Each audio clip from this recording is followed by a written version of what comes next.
The Worst of All Time, Part 3, the finale, where we introduce the voices of Marg Stacy, Jim Gauthier, Michael Graham, and Sidney Black. To our surprise, it is Mrs. Coates who meets us at the door next day. She insists we enter. Yes, it will cheer Robert up. Mr. Coates' dress is understated this day. For him, he wears a black band around his arm. The windows are all shuttered. He is slumped in his chair. No doubt you will have heard. Oh, weeping away, sir. Oh, such an inglorious end. Catherine was too young to die, and to die of a broken heart, I am quite convinced. Catherine Tilney Long? A precious rose, gone now. It's a deep tragedy. We can come back another day. No. Mr. Coates thrusts out a hand, much like young Othello back in Antigua. One must be strong. We must not think only of ourselves. The memoir must be completed at all costs. He dabs an eye, then blows into his hanky. It's very loud, theatrical, yet I don't doubt its sincerity. Please, my good friends, let us steel our hearts and continue. Janet raises her eyebrows. Moving from interviews with the friar to interviews with Mr. Coates is like crossing half a dozen different time zones in an instant. Over to you, Fred. You have our deepest sympathies, sir. I thank you, Mr. Pruitt.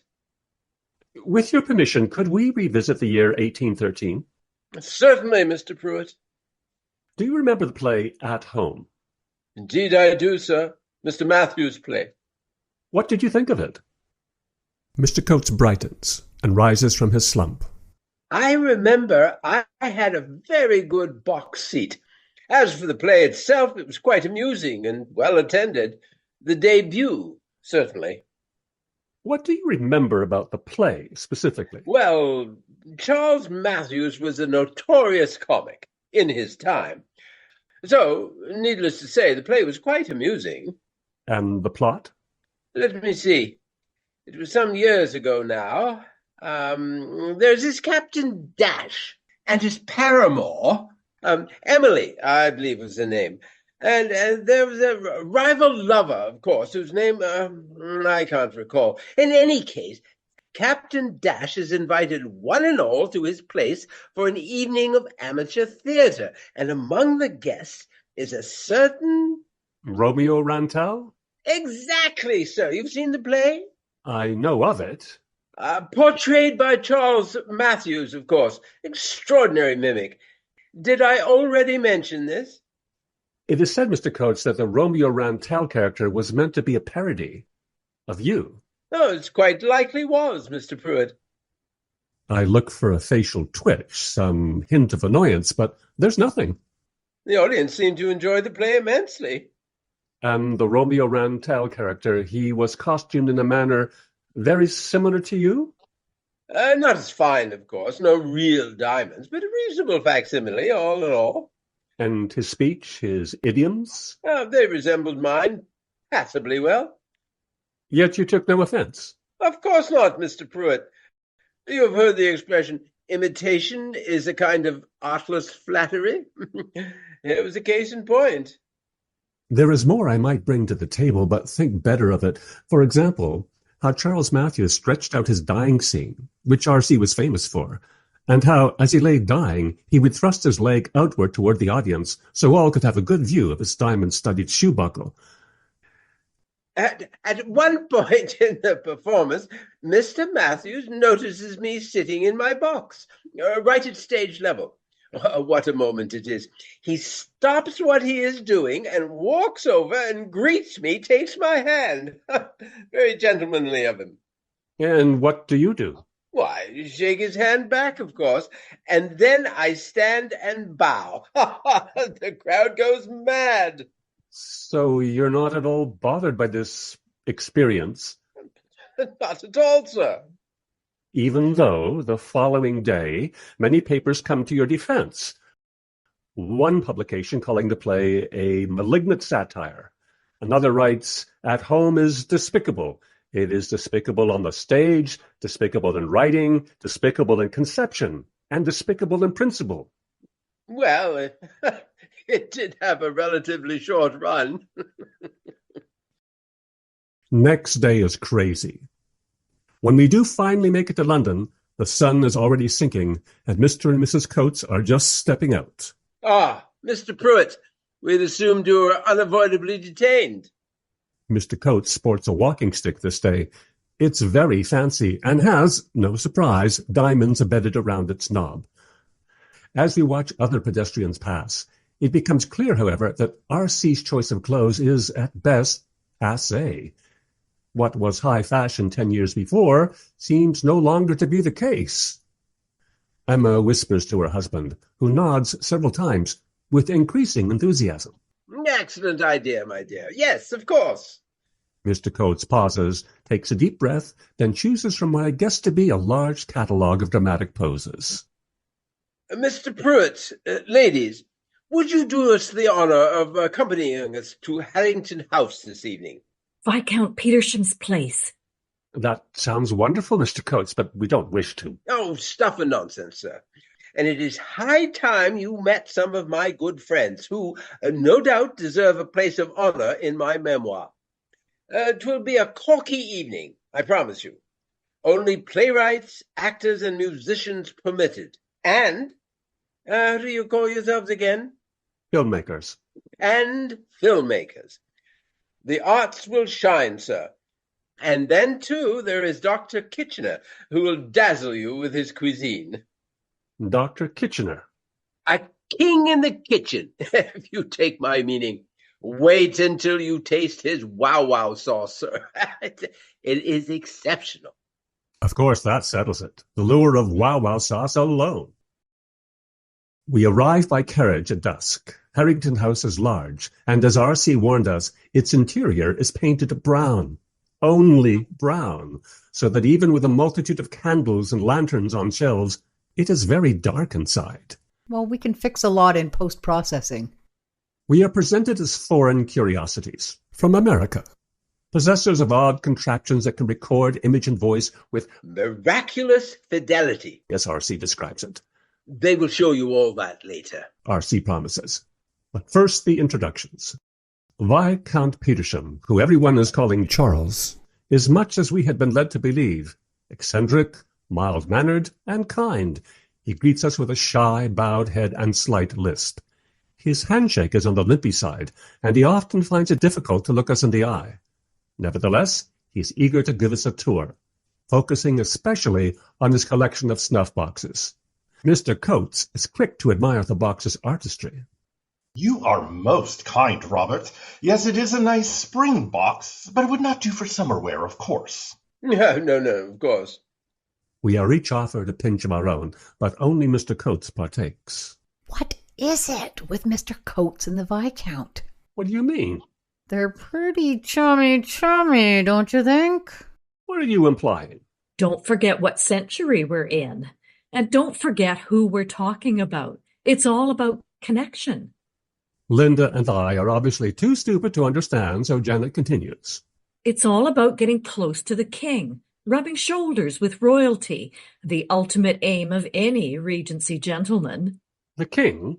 Viscount Petersham is close friends with the Prince Regent, and Mr. Coates is close friends with the Viscount. So... Ah, I say, pretending to finally understand the mystery of English class structure. It's even more than that. Viscount Petersham, George, is gentleman of the bedchamber to the king. Has been for some time. The what? Seriously, Linda? It just means that the Viscount is one of the few in the realm who has direct access to the king's ear. And other parts of the king's anatomy? Jesus, Linda. Just saying. Joining our tour is Maria Foote, a quite famous actress, though I've never heard of her. She's quite stunning. In our century, if she did not find work in film, she would certainly have worked as a model. Also present is Sir Lumley Skiffington, who impresses me as the most well-mannered man I have ever met. I am struck by just how easily the man moves from conversation to conversation, knowing just what tone to strike. the epitome of charm, The goddamn Jane Austen hero. as Janet puts it. Yet, somehow, he is a bachelor. R.C. tells us that among his many accomplishments, Mr. Skiffington is a renowned playwright, which he denies instantly. But you are, George. I may have penned one or two things. Finally, there is Dr. Kitchener. He is a well-known optician and an accomplished musician, but his greatest fame seems to come from his work in the kitchen. In our own day, Dr. Kitchener would likely have had his own TV show. His book, The Cook's Oracle, is a bestseller, we're told, in both England and America. I make note to check if it's still in print when we get home. After our tour, Dr. Kitchener proudly displays what he calls his traveling culinary cabinet. Inside, wrapped in their individual leather pockets, are dozens of mysterious bottles, his special sauces and condiments. I can only hope that one of them is full of wow-wow sauce. Not only does Dr. Kitchener prepare the meal, he also serves the dishes and promises that afterwards it is he alone who will do the cleanup. We need to kidnap that man and bring him home with us. We sit around the great oblong table, and it is clear that the Viscount has given careful thought to the seating arrangements. For all his superficial shyness, Janet tells me the Viscount is something of a ladies' man. He sits at the far end of our table, with Janet on his right and the glamorous Maria Foote on his left. The Viscount has a thing about actresses. I sit between Janet and Linda. On the opposite side of the table, Mrs. Coates sits between her husband and Sir Lumley. The up-and-down doctor sits at the head of the table. The meal is pretty good, by English standards, and I discover that Dr. Kitchener's wow-wow sauce is basically just a spicy kind of ketchup. I have 19 different recipes, but Wow Wow is my favorite. Oh, it's delicious. Can I take some back with me? You may, my dear. Please promote it widely in the Americas. Oh, I will. No one is filming the dinner, which is a pity because I would really, really like to have had a record of Linda licking Regency wow-wow sauce from her fingers. Oh, God, have you tried these? She crunches the delicacy between her teeth, and one can't help but recall that famous scene from When Harry Met Sally. There, Fred, sits the great man who invented the potato chip. Excuse me, miss? What did you call them? My crisps. You called them potato what? Potato chips. But crisps is good, too. After dinner, Miss Foote sings a song that might have been written specifically for her.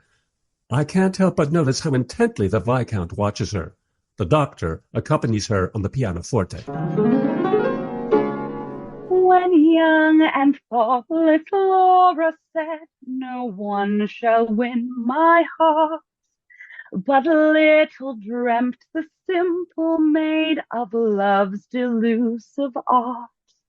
At ball or play she flirt away, and ever giddy be, but always said, "I ne'er will wed, no one shall govern me." No, no, no, no, no, no, no, no one shall govern me.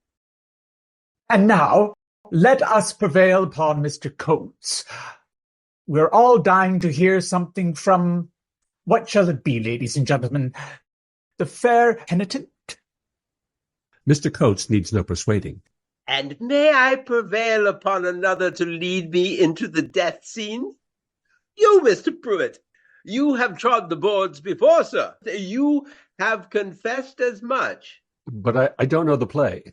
Oh, fear not, sir. I carry a copy. Page 47, sir. You are Altamont, my arch-enemy, and I have betrayed you by seducing Callista, your wife. Damn, I think. And this is one of R.C.'s favorite roles. Ready? You don't need to record this, guys. But we must. What the hell? When in London, I do a few quick lip stretches and take a deep breath. As the much-wronged Altamont, I scowl and begin. Thou hast talked too much. Thy breath is poison to me. It taints the ambient air. This for my father, this for Ciolto, and this last for Altamont. Excellent! Well done, Mr. Pruitt. Mr. Coates then takes up a fencing position. My lines are done. I have no idea what he wants me to do next. We must fight, sir. Altamont and Lothario must take to sword. With his bent arm and invisible sword, Mr. Coates chops at the air in my general direction. You can do it, Fred.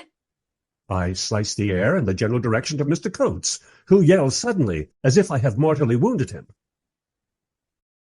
Strike me again. A second time I cleave a section of air. The rest I leave to Mr. Coates. Oh, Altamont, thy genius is the stronger. Thou hast prevailed. R.C. staggers forward, hand clutched to his chest. Still filming, Linda steps deftly to her left. My fierce, ambitious soul, declining droops, and all her fires grow pale. Lothario takes 3 more staggering steps, then glances up toward the heaven he will never see. It is clear the villain will not die quickly. He twists his head backward and shares a villainous snarl. Yet let not this advantage swell thy pride. Conquered in my turn, in love I triumphed. Lothario drops to his knees. The end, one hopes, seems near. Those joys are lodged beyond the reach of fate. That sweet revenge comes smiling to my thoughts, adorns my fall, and cheers my heart in dying. It's not the worst acting I've ever seen, but I have to reconsider when I see Mr. Coates quickly wipe the floor with his handkerchief before falling flat on his back in his final limb-shaking death spasm. Twice I am convinced he's dead. After the third shake, he truly is. The rest is silence. Until the following thundering applause when Mr. Coates jumps sprightly to his feet and says, Shall I do it again? This is only the start to the night's entertainment, for in Regency England, everyone is expected to contribute. Linda and Janet, too, are asked to entertain, but play their get-out-of-jail-free card by promising to share rushes before the night is through. Mrs. Coates, too, is given a special exemption, everyone seeming to recognize that her husband's contributions are more than enough. Well then, who has a clever anecdote to share? I do. Mr. Coates looses a coat button and steps into the middle of the room.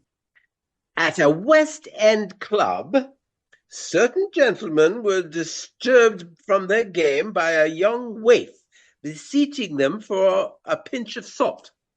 Salt? Said one of the gentlemen. What do you want salt for? Another remarked, Boy, you don't appear to have anything to eat with it. No, replied the poor urchin, that is just my misfortune. But I hope that if you gave me the salt, one of the other gentlemen would perhaps give me an egg or something else to eat it with. The parlor roars with laughter, though not from me, nor Janet, nor Linda. How strange what a Regency audience considers an amusing anecdote. The punchline follows. The gentleman was so pleased by the boy's ready wit, they ordered him a breakfast from the kitchen at once.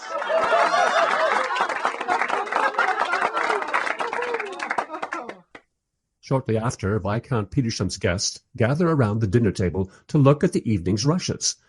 There are the expected oohs and ahs as the guests recognize their faces and voices. That's me. Though, of course, I'm much larger in real life. Extraordinary! And you can play the sequence back, you say? Linda demonstrates. There are gasps and shrieks as the guests watch themselves move double time in reverse. And where did you say you're from? America. It seems we may have significantly underestimated the colonies. Former colonies? Indeed, madam. My profound apologies. To consider what they're seeing as sorcery or some kind of spiritualism is only reasonable under the circumstances, so I'm not in the least surprised to find Emma Coates clutching her husband's arm as she watches. Miss Foote does much the same, only with the Viscount. In her case, however, I suspect her motives have nothing to do with fright. And what do you call this? Film. Video? Video! Oh, yes, I see. Oh, very good. Sir Lumley Skiffington nods and smiles, nothing like a piece of Latin to reassure an upper-crust Englishman. When the initial mood of amazement dies down, Mr. Coates asks if it's not too much trouble that we play back Lothario's death scene. There are more oohs and ahs, followed by applause on screen and off. It's well done, is it not? Everyone assures Mr. Coates it is, but he asks to see it one more time so that he may give thought to his intonation on a particular line. Not bad, but I do think the playwright falls a little short here. Oh, one is tempted to alter the line. Next, Linda fast-forwards to a conversation between Mr. Coates and Miss Foote. Their two heads fill the frame. And what would you say is your favorite role? Whichever one I am presently playing. But you must have a favorite. Something from the bard's repertoire, perhaps? Everyone is following this exchange with extreme interest. I realize at last that no one present, except for R.C. and Miss Foote, has heard this conversation before, and that R.C. and Miss Foote must have thought their words were confidential. What is this sorcery, they must be thinking, that can permit the recording of private conversations? Back in 1815, I played roles in several of Shakespeare's plays, but that was some time ago, Mr. Coates. We can see every crease in R.C.'s face. I doubt he is pleased about this. Which roles, dear Miss Foote? Miranda, for one. Lovely. Lady Percy in Henry V. Ah, yes. And Helena in Midsummer. I can only imagine, Miss Foote. You would have been a magnificent Helena. And yourself, Mr. Coates? For all her good manners, Miss Foote seems increasingly bored by this conversation. She makes less and less eye contact and seems eager for some excuse to leave. Of course, R.C. notices none of this. 1815 was a particularly quiet year for me. What with all that fuss about Napoleon and Elba and so forth. However, all things considered, I would have to say my favorite role was Romeo. Here, R.C. pauses to take another pinch of snuff, a procedure that looks mildly disgusting in close-up. R.C. blinks his eyes several times before continuing. Lothario, Belcour, they were interesting, certainly, but nothing quite compares with Romeo. Of course. And am I to understand, Miss Foote, that you are presently playing at Covent Garden? I am, sir. Letitia Hardy in Bell's Stratagem. Then I must see it. You would honor me, sir. The Viscount moves into frame. Miss Foote rises. The Viscount takes her hand. The camera follows them as they leave the room, and we see Viscount Petersham put a hand on the lady's waist. The scene suddenly switches to the kitchen, changing the reaction of the audience from gasps to cheers. Dr. Kitchener is giving a lesson about condiments, and from behind the camera, Linda is encouraging him to display his bottle of Wow sauce. Janet must have taken over the camera at this point because then we see the doctor and Linda standing together, holding a bottle of the famous condiment. They mug before the camera shamelessly and say together, Wow. Making this the first and only, I hope, Regency infomercial. Next, the scene shifts to Emma Coates, a woman who until this moment has been pretty much a mystery. Janet holds the microphone close to her face, but then backs off when she sees how this unnerves the woman. So you and Mr. Coates first met in France? That is so, Miss Singleton. What brought you... And then there is nothing. The screen is a terrifying black. What the hell? Oh, shit. We make our quick goodbyes, explaining we'll catch our own carriage. We promise to see Mr. and Mrs. Coates anon, and hurry for the door. delayed at the last moment by Dr. Kitchener, who bows and delicately places a bottle of Wow sauce into Linda's hands. I have to nudge her to remind her to say thank you. Once outside, Janet begins pacing back and forth. So what are we going to do now? Janet keeps asking the same question or variations of it, often liberally peppered with four-letter words. Finally, Linda pulls the discharged battery from the gap between her breasts. She places it between her palms and begins rubbing. Come on! Come on! It's dark out. We can hear the footclops of a distant horse-drawn carriage, and the fog is rolling in. I wish Linda would hurry because I'm having trouble not thinking about werewolves and Jack the Ripper. There! Linda plops the battery back into the camera, and shazam, the power light suddenly flashes on. 2%. 2%? Is that enough? Thankfully, 2% is enough.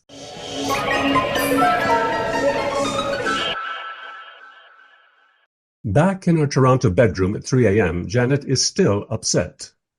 How could you? Linda's sulking in the living room, happy to have a wall between us. I'm sorry! How could you let the battery run down like that? Honestly, Janet, I was watching it. I was. Yes, I always do, except this time. This time what? I gently put a hand on Janet's elbow. Not even a whole hand, just 2 fingers. Take it easy. Just help me out of this goddamn corset, will you? I nod, look away, and continue unlacing. I feel like I'm defusing a buzz bomb. I forgot, Janet. I'm sorry. I must have left the backup battery in my other pants. Oh, Linda, that's so unprofessional. Yes! Finally, Janet is free of her corset. She takes in a deep breath, and I like to think she is counting silently to 10. But I did get us back, right? Eventually. I knew if we just warmed up the battery, usually that worked. After chamomile tea and a good deal of cat petting, we're able to discuss future plans a little more rationally. That talk between you and Mrs. Coates, it was so important. I just had to make sure we got it. And if Mr. Coates hadn't come along when he did, who's to say what other secrets we might have learned?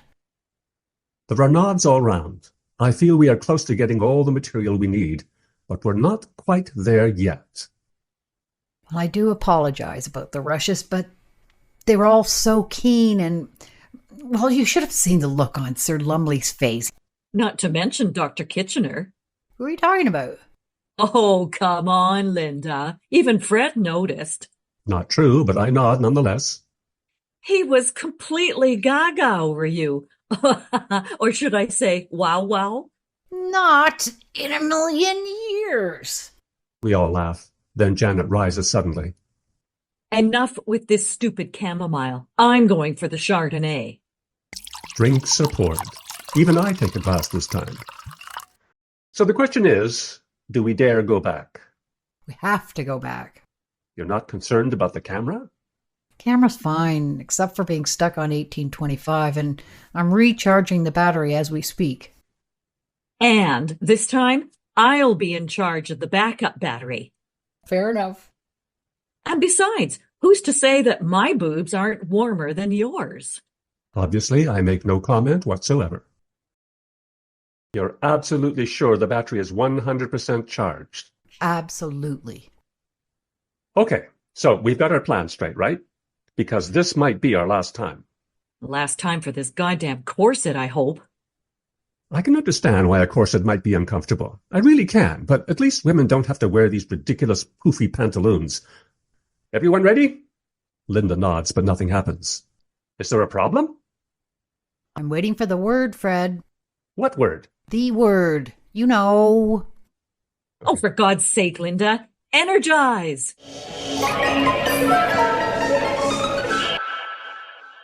Our plan is to divide and conquer. I convinced Mr. Coates that a ride through Hyde Park might be just the thing to jog his memory, to help him recall events from his colorful past that he may still wish to include in his memoir. Besides, we arrive at 5 p.m., The traditional hour when dandies are expected to be about and admired. Not something I've done in some time, Mr. Pruitt. Needless to say, Mr. Coates chooses his most flamboyant clothes for the occasion, including his feathered hat and diamond shoe buckles. Pity Miss Singleton and Miss Henderson could not join us. R.C. waves at passing carriages and at pedestrians on the sidewalk. Isn't that Romeo, Coates? The women send their regrets. They just wanted an opportunity to ask your dear wife a few questions. My words seem genuinely to confuse Mr. Coates. What questions could they possibly have? About needlepoint, housekeeping, that kind of thing. Oh, I see. Thankfully, constant waving to passing admirers seems to make Mr. Coates immune to further curiosity. So, sir, if I may, could we review one more time your stage appearances as you remember them? Have you not already recorded all this on your video camera? For the most part, Mr. Coates, but I believe there may be some gaps. I want to be thorough. Mr. Coates leans thoughtfully over his walking stick, then points to my cell phone. And you will record my words with that? Mr. Coates seems skeptical that something so small as Janet's cell phone can record something so large as himself. I show him. I record the view outside as our carriage moves along. Truly remarkable. Next, I prepare to take a selfie of the two of us, for the sake of posterity. Or vanity? Really, I don't know. What are you doing? Taking a photo of the two of us. A what? A photograph. To my surprise, Mr. Coates marvels over this still image even more than the videos he has by now become very familiar with. I have a question for you, sir. I would have 100 questions. In America, what do portrait painters think of your device? Good question, which I have no answer for. We resume our review of Mr. Coates's theater history. So, in 1810, you start off in Bath, is that right? Indeed, sir. Playing Romeo. Yes. And then to Brighton? No, sir. My Romeo was very popular, so first I toured the counties with it, where it was well received, I might add. Ah, excellent. So you see now the importance of filling in the gaps. There are no gaps for me, sir. Robert! Sir Lumley! Sir Lumley's carriage passes quickly, but I think I catch a glimpse of Miss Foote inside. Returning to your history, sir, you play in Richmond next. You are correct, sir. My first appearance as Lothario, which proves most popular. Yet I confess it is with some relief that I am finally asked to play Romeo again, in a benefit for Miss Fitzhenry. That too at Haymarket. Then later at the Lyceum. The Lyceum, yes. And it's here you first perform in the West Indian. In the role of Belcour. Quite correct, Mr. Pruitt. Do you ever tour the provinces again? I do, sir. I tour Birmingham and Environ in 1814, which affords me the long overdue opportunity for the first time of visiting Stratford-on-Avon. Where you perform, I assume. To come so far and not would be absurd. The theatre itself leaves something to be desired. Still, 'twas an honour to be there, to breathe the very air the bard breathed, to see the home of his birth, to have the opportunity to inscribe my own name upon its walls. You wrote on the walls of Shakespeare's house. Mr. Coates! R.C. lifts his cane and leans through the window. Good day to you, sir. Cock-a-doodle-doo! We ride in silence for a moment, and I study Mr. Coates's face. There is no sign of distress or annoyance. Your time in Stratford was very precious to you, wasn't it? Before departing, I paid my respects at the town's church, the same church in which the bard would surely have knelt and prayed. There stood the man's monument and a book upon which to record one's visit. It was not without trembling that I added my name. What did you write? It was extempore, you understand? Of course. Mr. Coates is looking directly into the phone lens. It's perfect. His ambient air still floats and is adored by Robert Coates. Would you think of this as the highlight of your stage career? Mr. Coates reaches for his snuff and offers me some. Up until this moment I've declined, but why not, I think? Just this once. In answer to your question, Mr. Pruitt, I would have to say absolutely yes. With much less drama than on our last visit, we sit in our Roncesvalles kitchen getting ready to review our latest London footage. Linda has her hand deep inside a bag of potato chips. What? Nothing? Some trouble makes me hungry. I can see that. In any case, I like to think of it as a tribute to Dr. Kitchener. From now on, I'm going to call them Kitchener Crisp. With my half-drunk cup of coffee, I salute Linda and marvel once more at the mystery of morning people. I do my best to stifle a yawn. So, Janet, how did it go with Mrs. Coates? Great. Well, not at first. She claimed not to understand how she could have anything useful to add to our project. But she did. Oh, yes. Well, why don't we show him, Linda? Did you notice, Fred, that the battery only got down to 20%? Space-time continuum thanks you. Poor lady, she had to fetch her needlepoint before she would start talking to us. Skip past the first part. What's in the first part? Oh, just Mrs. Coates talking about her father, who was a naval officer, and how they were visiting France, and that's where they met R.C. But we already knew all that. Try as we might, though, we couldn't get her to reveal anything juicy. We couldn't even get her to talk about her first date or anything like that. Can you imagine the first date between the two of them? It's not easy. I can see them sitting on a blanket in Hyde Park. With a parasol and a picnic basket. And Robert twisting his leg so his diamond knee buckle can catch the sunlight. Spouting Shakespeare. And the future Mrs. Coates sighing and saying how wonderful his recitation is. Ew! You have to admit, Linda, Robert Coates does have a nice voice. A little nasal, don't you think? And affected. Whose voice wasn't affected back then. Okay, all very amusing, but let's get back to the footage. So Emma Coates gives you a little background about how she and Robert met, yada yada, and then? Actually, I thought the interview was going to end early. Linda and I were starting to pack up our gear when Mrs. Coates said, You know, people have it all wrong about Robert. Hit the play button, Linda. Emma Coates' face is beautifully lit by the late April afternoon light flooding into the room. She's been before the camera long enough now that she looks relaxed and trusting. It was never about the acclaim, never. For Robert, it was simply an act of sharing. He just wanted people to hear the words, those glorious words. Shakespeare's words. Of course. Yet he would always choose the most prominent roles. Emma manages a slight grin. It's hard to imagine her ever laughing outright. My husband was never a shy man. Certain West Indian flamboyance, you might call it. That can be an admirable quality. Indeed, Miss Singleton, but a quality often misunderstood and even ridiculed. Your husband did endure moments of ridicule, didn't he? On stage. From malcontents who came to the theatre with no other purpose than to disrupt the performance. Why did they do that, do you think? I've often asked myself that very question. As always, Linda has filmed the sequence beautifully. Mrs. Coates is putting down her needlepoint and looking out through the window. Her face is all golden. It is the lowest kind of humor, isn't it? To make fun of another, to mimic another's mannerisms, to interpret any action other than what you're familiar with as absurd. That's very insightful, Mrs. Coates. I don't know what it is, Miss Singleton. I only know its application towards Robert was most unjust. I'm so sorry. My husband never pretended to be David Garrick or Edmund Kean, but only himself. No one forced these ruffians to attend the performances, and yet, in spite of this entirely unwarranted ridicule, my husband was extremely well regarded in the theatre community. Absolutely, Mrs. Coates.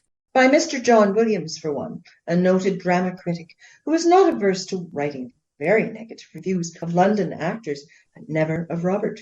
He even dedicated one of his books to my husband. Judge the man by his supporters, I say, not his detractors.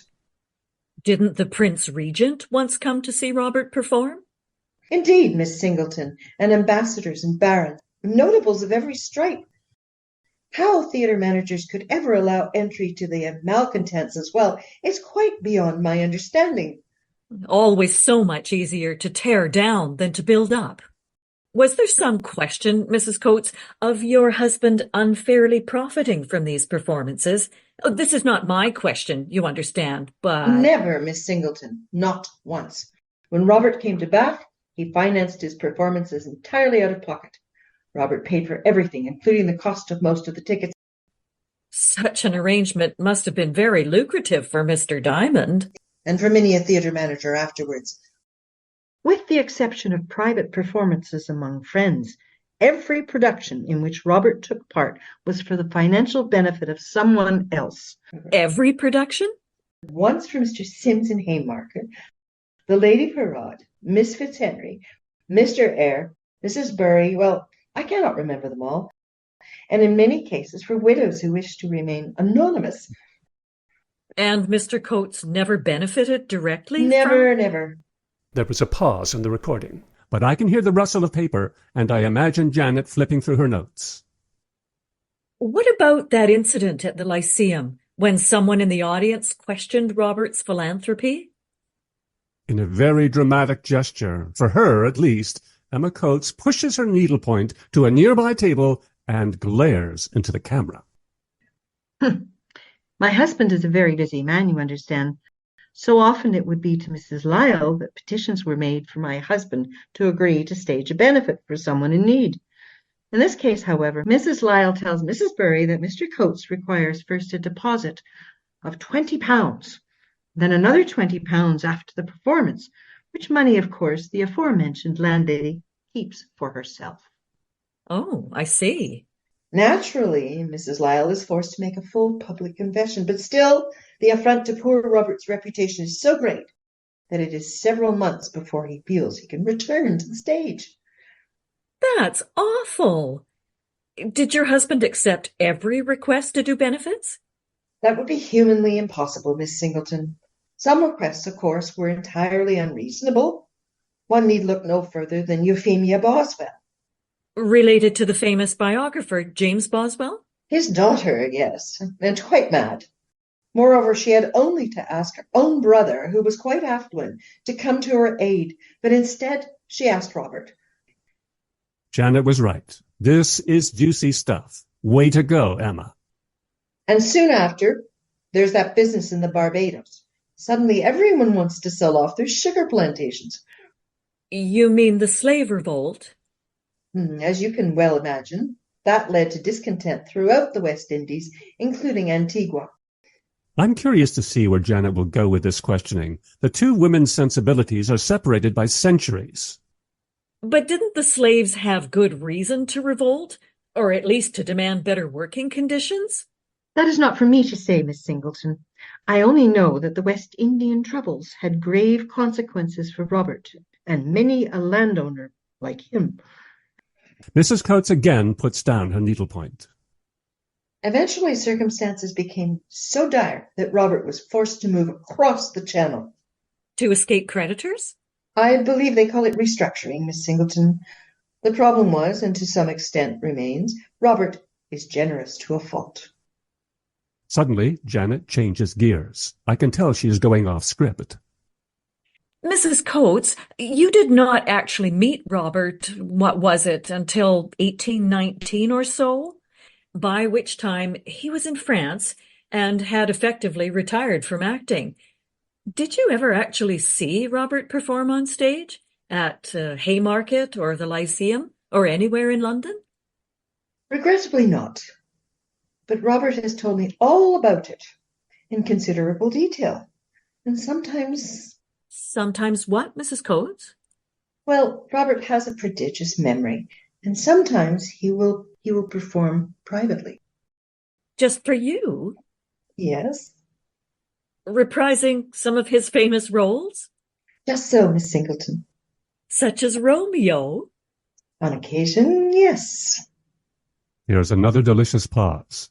Linda zooms in for an extreme close-up. She catches the woman blushing. And you will be his Juliet. How lovely. Next day, we show Mr. Coates a rough cut of the documentary, but by no means all of it.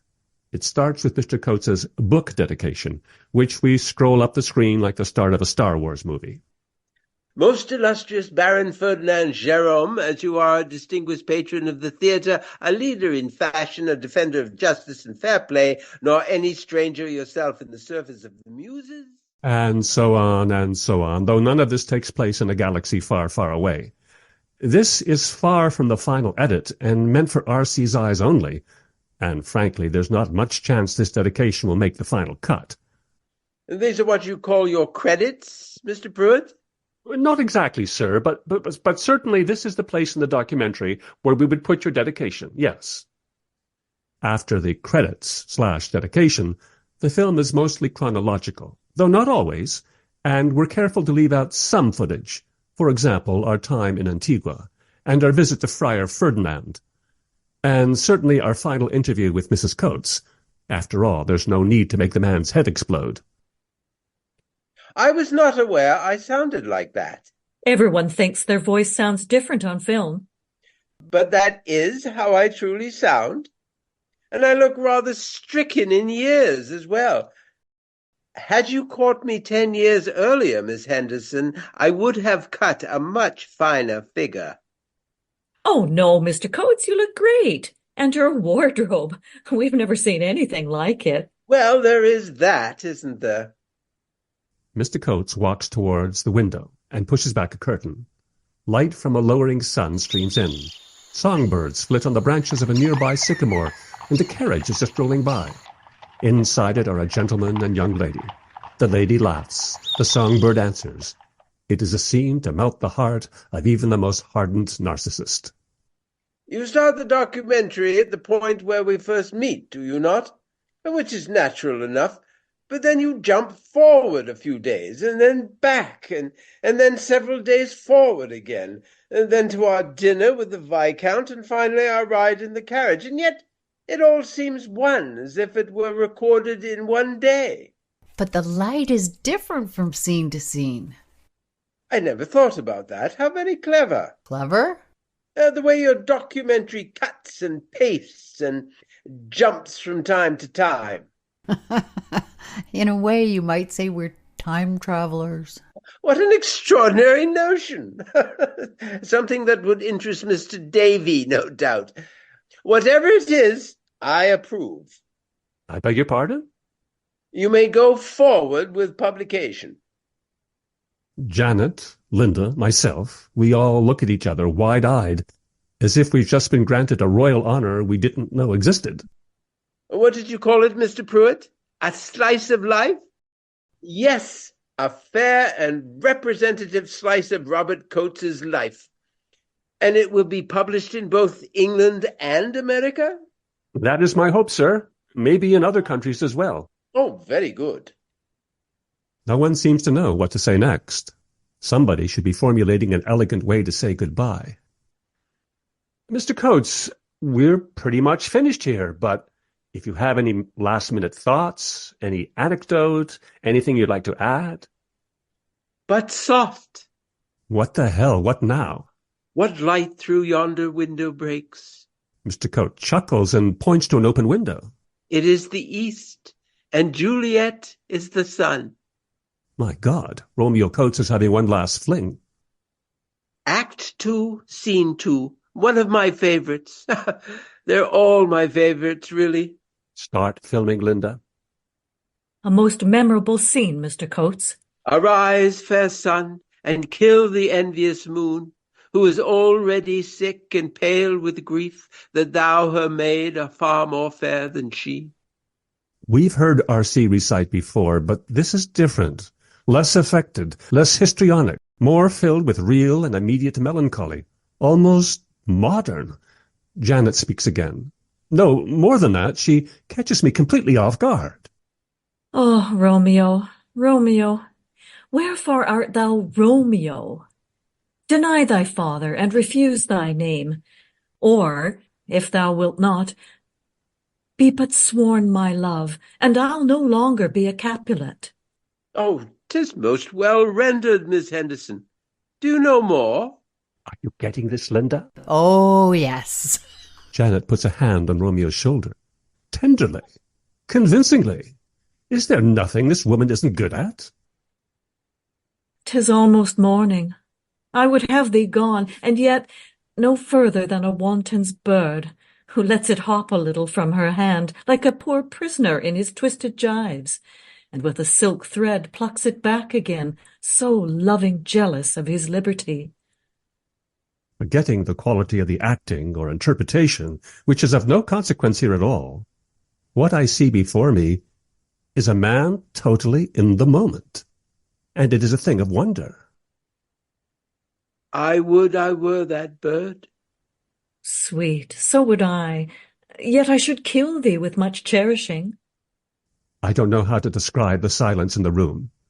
I can hear the sound of Janet's breathing, the tiny squeak in Linda's shoes as she adjusts her tripod, and carriage wheels crunching over gravel outside the window. Would you mind, Mr. Pruitt? Excuse me? If I may, in honor of Miss Singleton, Miss Henderson, and yourself, I would like to reprise Act 5, Scene 3, one last time. 'Tis my very favorite. All ready, boss. Mr. Pruitt, would you do me the honor? I have need of a Paris. Janet womansplains. Not the city, the character. I have just killed you, Mr. Pruitt. You may rest flat where you are. I sink slowly to my knees, and Linda, who is clearly loving all this, reminds me that the camera is still rolling and has plenty of juice left. Mr. Coates walks over to my now prone body. Forgive me, cousin. Then he whispers to Janet. You are dead also, my dear, but you need not dirty your frock. We both lie flat on the floor. Mr. Coates drops to one knee and quickly wipes clean the floor. Oh, dear Juliet, why art thou yet so fair? He removes a glove and touches Janet's cheek. Shall I believe that unsubstantial death is amorous, and that the lean, abhorred monsters keeps thee here in dark to be his paramour? I turn my head and sneak a look at R.C., who, like some jilted knight in a medieval parody, places the back of his hand against his forehead. Yet it is strangely moving, and it's just possible there is a tear on R.C.'s cheek. For fear of that, I still will stay with thee, and never from this palace of dim night depart again. Here I will remain. R.C. extends a hand to his left, then his right, defining the boundaries of just where here is. With worms that are thy chambermaids, oh, here will I set up my everlasting rest, and shake the yoke of inauspicious stars from this world-wearied flesh. Eyes, look your last. R.C. bends close to Janet. Till this moment her eyes have been closed, but now she opens them in sudden alarm. Arms, take your last embrace. But Janet needn't fear. For an embrace, R.C. substitutes a squeeze of her shoulders. And lips, O you, the doors of breath, seal with a righteous kiss, a dateless bargain to engrossing death. Mr. Coates does not go lip to lip, instead touches a finger just below Janet's nose. Come, bitter conduct, come, unsavory guide, thou desperate pilot, now at once run on the dashing rocks thy seasick, weary bark. Here's to my love. Mr. Coates pauses, for he has no poison. For a moment I think he might choose snuff as a substitute. In the end, however, he mimes into existence the deadly bottle. He drinks. He makes choking sounds. His face contorts. Oh, true apothecary, thy drugs are quick. Thus, with a kiss, I die. This time, the kiss is simply blown, and Mr. Coates falls hard to the floor. Altogether now there are 3 of us flat on the floor, and Linda continues filming. I'm curious what will come next, so I start counting in my head. I reach 8 before Mr. Coates resurrects and jumps to his feet. Did you get all that, Miss Henderson? It takes 6 months to finish the editing. It wins no major award, but it is generally well received. And in fact, Mr. Robert Coates is nominated for an acting award, which is extremely ironic and yet very touching. I wish I could let him know. Many critics make note of our exquisite costuming and the authentic feel of our background shots, especially the scene in Viscount Petersham's house. Privately, many fellow filmmakers ask how we could afford the construction of such elaborate sets, not to mention the hiring of so many extras. You didn't really go on location, did you? We did. That must have cost you a fortune. In the list of special thanks at the end of the film, it becomes something of a private joke that we name only the characters and not the actors who played them. Yes, but who really played Robert Coates? Robert Coates. No, but really? At first, people are amused by my answer. Doesn't take too long, however, for the tone to change. Oh, for God's sakes, Fred. Just give me his name, his agent, something. Just as we're packing up and saving our last goodbyes, I ask Mr. Coates if he has an especially favored passage from Romeo and Juliet. Something he'd like carved on his tombstone, or in an obituary or something. He thinks for a moment, chuckles, then nods. Didn't include it in the doc, but maybe I should have. Juliet's words, in fact. I am off stage when she utters them, and it is all I can do not to sigh and weep. When he shall die, take him and cut him out in little stars, and he will make the face of heaven so fine that all the world will be in love with night and pay no worship to the garish sun. I think back to my own favorite passage. What a piece of work is man! How noble in reason! How infinite in faculty! And how full of self-importance and vanity! Yet it is the least of sins, I think. Vain though he was, Mr. Coates hadn't the tiniest piece of meanness about him.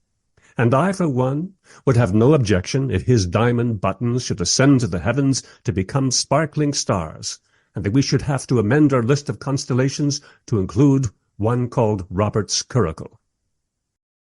Just before we're heading out the door for a final time, Robert taps me on the shoulder.